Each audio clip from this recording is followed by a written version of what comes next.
말씀 전하는 시간입니다. 오늘은 마음의 돌판을 다듬으십시오 라는 제목으로 하나님의 말씀 전하겠습니다.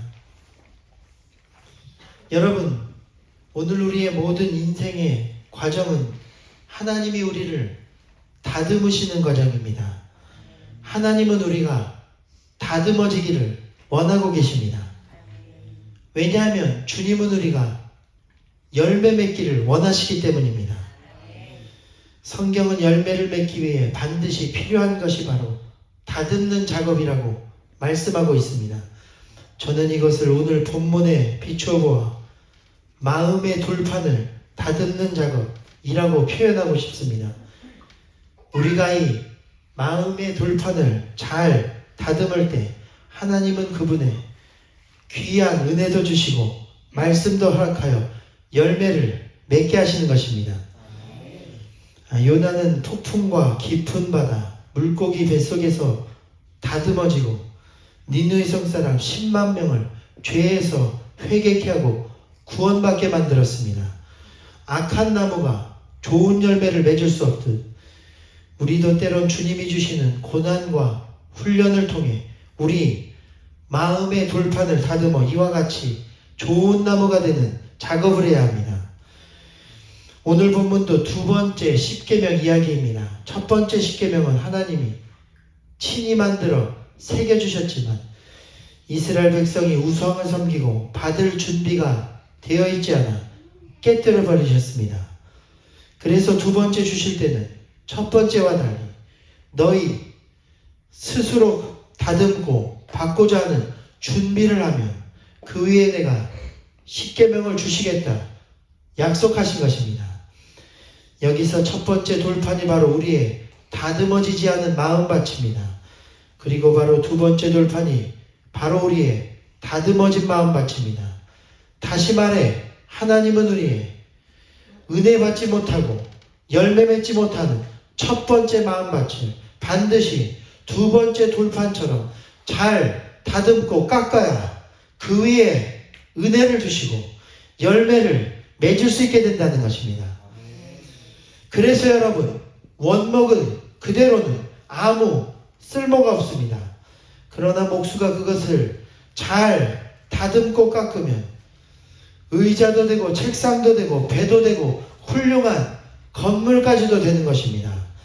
마찬가지로 우리는 나무이고 예수님은 우리를 다듬는 목수와도 같으신 분이십니다. 우리는 내 스스로를 잘 다듬고 또 우리가 주님께 얼마나 잘 다듬어지느냐에 따라 우리의 미래는 달라질 수 있습니다. 레위기에는 이런 내용이 나옵니다. 특별히 말씀해 보면 과일나무 농사할 때 3년 동안은 열심히 심어라. 그러나 3년까지는 아무 열매도 따거나 먹지 말고 그리고 또한 4년째는 수확하되 수확한 모든 열매를 하나님께 드리라고 말씀합니다. 그리고 마지막 5년째부터 그 열매를 따서 먹으라는 것입니다. 여러분, 이것은 이 다듬음의 원리를 잘 설명한 구절입니다. 그래서 이 3년까지는 밭을 온전히 다듬는 시기입니다. 그때 잘 밭을 개간하여 또한 수확하지 않아 자연적으로 떨어진 열매들은 그대로 두어 땅에 흡수되게 하므로 거름이 되게 하고 그리하여 토양에 비옥함을 유지하고 그 다음에 풍작을 위해 준비하는 밭을 다듬는 과정으로 삼으라는 것입니다.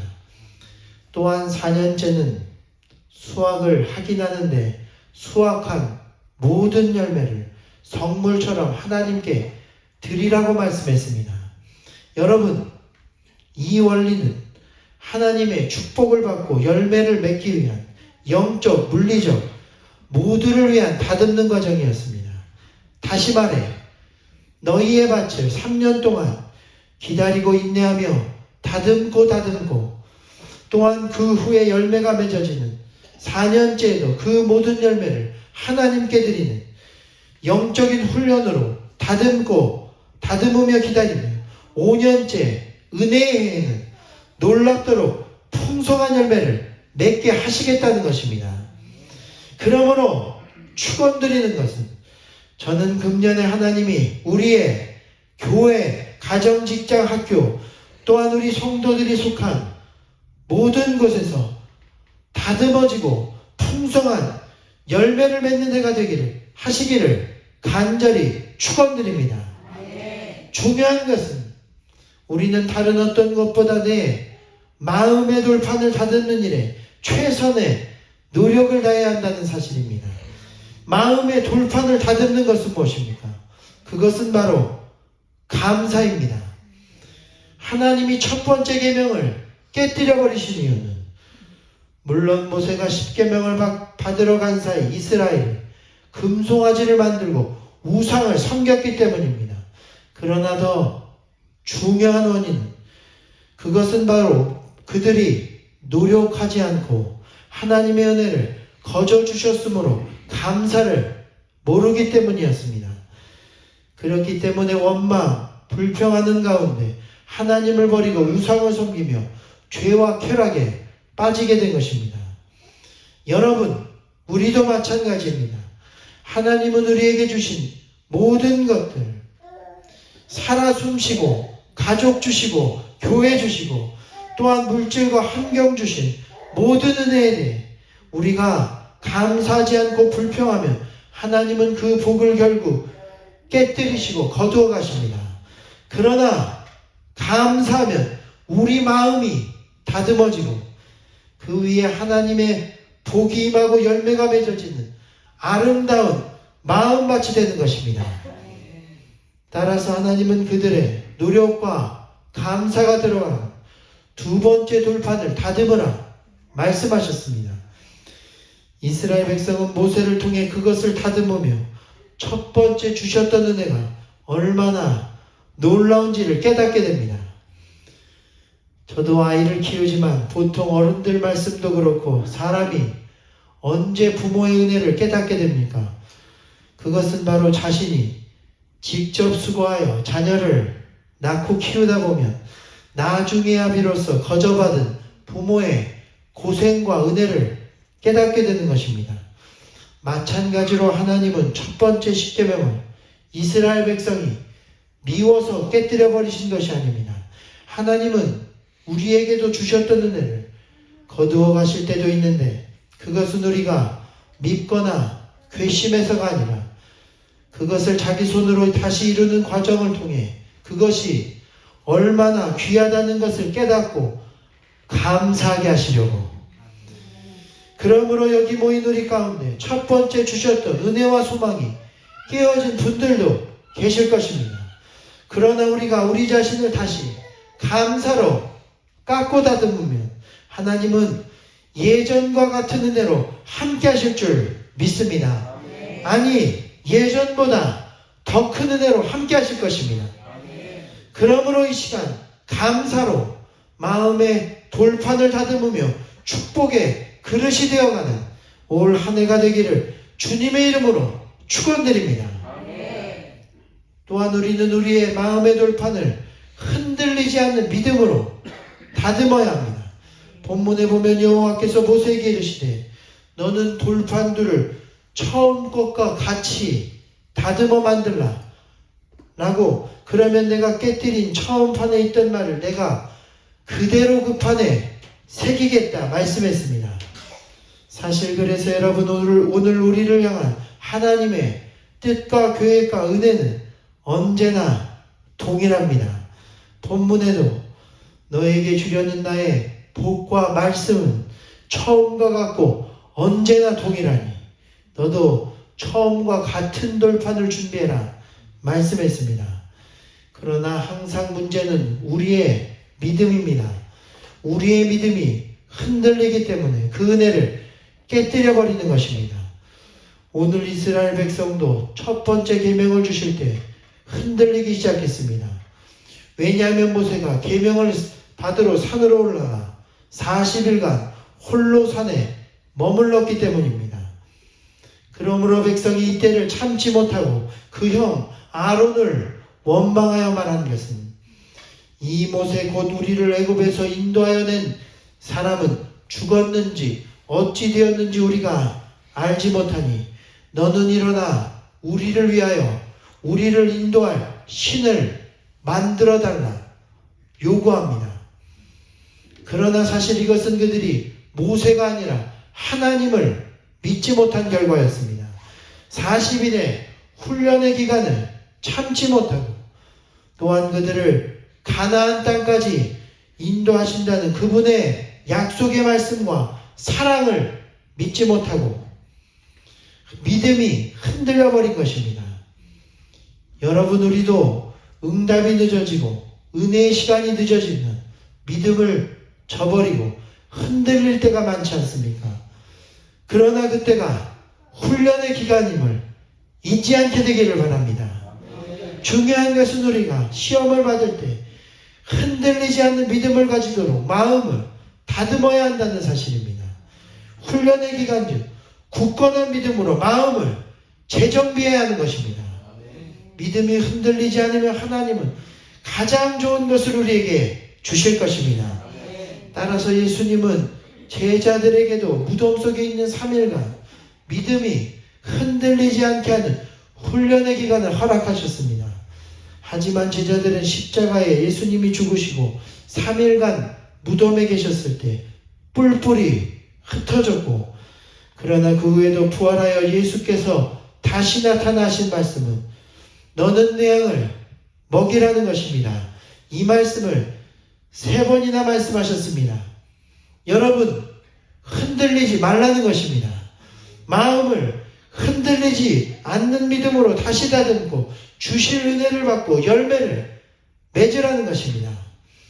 그러므로 사랑하는 여러분, 이제 이후부터는 우리의 마음판을 흔들리지 않는 믿음으로 다듬어가는 저와 여러분이 되시기를 주님의 이름으로 축복합니다. 그래서 하나님의 약속에 대한 흔들리지 않는 믿음, 사랑에 대한 흔들리지 않는 믿음, 나에겐 언제가 응답하시고 구원하실 것에 대한 흔들리지 않는 믿음, 그 믿음으로 마음을 다듬어 이복을 취하는 성도가 되시기를 바랍니다. 가장 중요한 것은 우리는 이 모든 교회와 가정의 기초석을 이같이 감사와 흔들리지 않는 믿음, 그 밖에도 순종과 회개 등을 통한 다듬은 돌로 준비해야 한다는 사실입니다. 왜냐하면 반드시 기억할 것은 다듬은 돌만이 무너지지 않는 기초석이 될 수 있기 때문입니다. 다듬지 않은 돌 위에는 하나님이 아무리 좋은 말씀과 은혜를 주셔도 모래 위에 지은 집처럼 무너지게 되는데, 비바람이 오고 홍수가 나면 그 무너짐이 더 심하게 되는 것입니다. 그러나 우리의 믿음과 인격 가운데 다듬은 돌로 기초석을 세우면 우리는 절대 무너지지 않습니다. 따라서 솔로몬이 예루살렘 성전을 지을 때도 이렇게 말합니다. 반드시 성전의 기초석은 크고 다듬은 돌로만 세워라 명령했습니다. 절대 삐뚤삐뚤한 돌 위에 짓지 못하게 했습니다. 또한 사도행전 1장과 5장에 보면 하나님이 성령을 부어주시기 직전 초대교회 위에도 먼저 그들을 다듬는 일부터 시작하시게 됩니다. 사도행전 1장에 보면 먼저 회개치 못한 가룟 유다가 스스로 목숨을 끊는 일이 발생한 것입니다.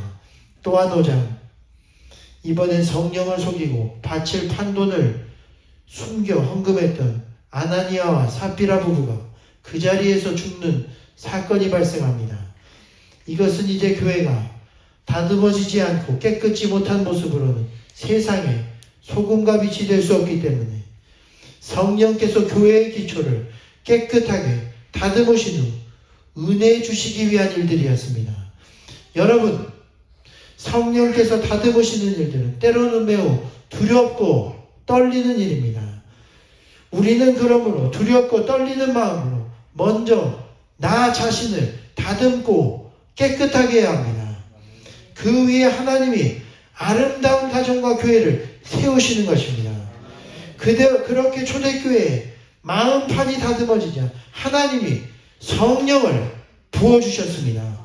그 교회가 든든히 세워나가게 된 것입니다. 그러므로 지금 저와 여기 있는 성도분들께서도 앞으로 저와 성도 여러분 자체가 우리 교회와 가정이 하나님이 세우신 기초석이 될 것이라는 것을 깨닫고 나의 자신을 잘 깎을 다짐을 하고 신앙생활 하시게 되기를 바랍니다. 하나님이 그 위에 든든한 교회를 세워나가시는 것입니다. 우리 믿는 신앙인들은 시작을 잘해야 하는 것입니다. 첫 단추가 삐뚤어지면 전체가 잘못될 수밖에 없습니다. 그러나 만일 시작이 잘못되었어도 늦지 않습니다. 지금부터라도 마음을 다듬어 주의 말씀과 은혜로 다시 세우는 일을 하면 주님은 큰 복을 주십니다. 다니엘서에 보면 바벨론 왕 느부갓네살이 한 꿈을 꿉니다. 꿈에 한 큰 신상, 우상이 보이는데 그 머리는 금이며 가슴과 두 팔은 은, 넓적다리는 놋, 종아리는 쇠, 발은 쇠와 진으로 이루어진 신상이었습니다. 그런데 때가 되니까 한 뜨인 돌이 나타나 우상의 진흙과 쇠로 된 발을 쳐서 부서뜨리고 우상 전체가 무너지는 환상을 보게 됩니다. 그리고 그 후에 이 우상을 친 돌이 태산을 이루어 온 세계에 가득하게 되는 꿈을 꾸게 되었습니다. 그리고 이 환상을 다니엘이 지혜로 푸는데 우상의 각, 금은, 놋, 쇠 등은 이 세상 나라들을 상징합니다.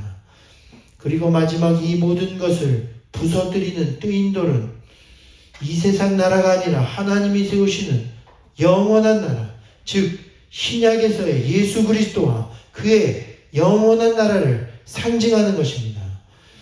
그러니까 세상 나라들은 기초부터 잘못된 인간을 높이고 물질과 우상을 섬기는 나라들이고 하나님 없이 세워진 멸망할 나라들이라는 것입니다.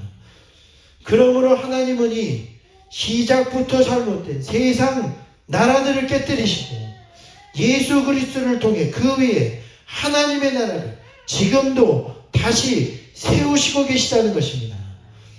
그러므로 만일 우리 가운데도 잘못 세워진 기초석이 있다면 오히려 깨뜨리고 지금부터 다시 세워야 합니다.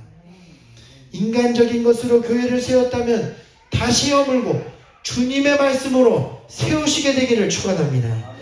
가족관계와 인간관계도 내 이기심과 물질적인 것으로 시작되었다면 다시 허물고 지금부터는 은혜와 사랑으로 신앙으로 다듬는 돌로 다시 세우는 저와 여러분이 되시기를 소망합니다. 마지막으로 중요한 것은 오늘 그런데 돌판을 다듬는 일에는 기한이 있다 말씀했습니다. 본문에 보면 돌판을 아침까지 준비하라 말씀한 것입니다. 2절을 제가 다시 읽어드립니다. 하나님께서 돌판을 아침까지 준비하고 아침에 시내산에 올라와 산꼭대기에서 내게 보이라. 아멘. 여러분 여기서 아침은 하루의 시작입니다. 그런데 하나님이 아침까지 준비하라고 하신 이유는 여러분 아직 일하기 전에 일할 수 있는 시간이 오기 전에 미리 준비하고 일하라 말씀하시는 것입니다. 왜냐하면 여러분 성경의 많은 역사는 여리고성이 무너지고 홍해가 갈라지며 또한 아브라함이 순종하여 이삭을 바치러 간 것, 그 모든 일들이 바로 전부 이른 아침에 일어났기 때문입니다. 여러분 죽어가는 영혼을 향한 하나님의 마음이 급하신 것입니다. 우리가 언제까지 돌판만 준비하고 있으면 안 됩니다. 아직 어둠이 오기 전에 일할 수 없는 때가 오기 전에 게으르지 말고 잘 다듬고 준비하여 부지런히 일하고 열매 맺는 성도들이 되어야 합니다. 일할 수 있는 아침까지 준비하여 죽어가는 저 영혼들을 놓치지 않는 우리가 되기를 축원합니다. 사도행전의 빌립 집사는 성령께서 그를 사로잡자 이디오피아의 국고성 모든 재산을 맡은 내시가 성경에 대해 궁금해하자 그 즉시 그 자리를 놓치지 않고 광야에서 복음 전하고 세례 주고 영혼을 구원했습니다. 그리고 성령께서 빌립을 호련히 다른 곳으로 데려가시자 또다시 보이지 않았다 말씀합니다. 여러분, 하나님의 마음이 급하신 것입니다. 오늘 우리도 성령께서 함께하사 우리의 마음을 빌립 같은 믿음의 사람으로 거듭나고 다듬어지게 하시며 놓치는 영혼이 없고 아침의 사람이 되어 일찍부터 열매 맺는 우리가 되기를 소망합니다. 그러므로 이제 맞이한 2025년은 금년 안에 반드시 우리의 자신을 다듬어 나 자신도 하나님 앞에 아름다운 열매를 맺고 영원 구원의 풍성한 열매도 맺는 한 해가 되기를 간절히 축원합니다. 그러면 하나님이 그 전에 4년 동안 없었던 여러분 인생의 열매들을 풍성하게 맺어지게 하실 것입니다. 반드시 다듬고 놀라운 열매들을 맺게 되시기를 축원합니다. 이 시간은 이를 위해 간절히 기도하겠습니다. 지금은 아름답고 놀라운 주님 앞에 내가 여기 서 있습니다. 찬양하고 기도하실 텐데 이렇게 기도합니다. 주님, 오늘 내가 주님 앞에 서 있습니다. 내가 주님 앞에 항상 서 있기를 원합니다. 내 안에 바라는 것은 내 안에 잘못 시작된 기초석은 깨뜨려 주시고 다시 내 안에 감사와 흔들리지 않는 믿음과 순종과 회개와 온유와 절제와 사랑과 충성으로 온전히 다듬어져 이제 곧 열매들을 맺게 하여 주옵소서. 함께 기도하겠습니다.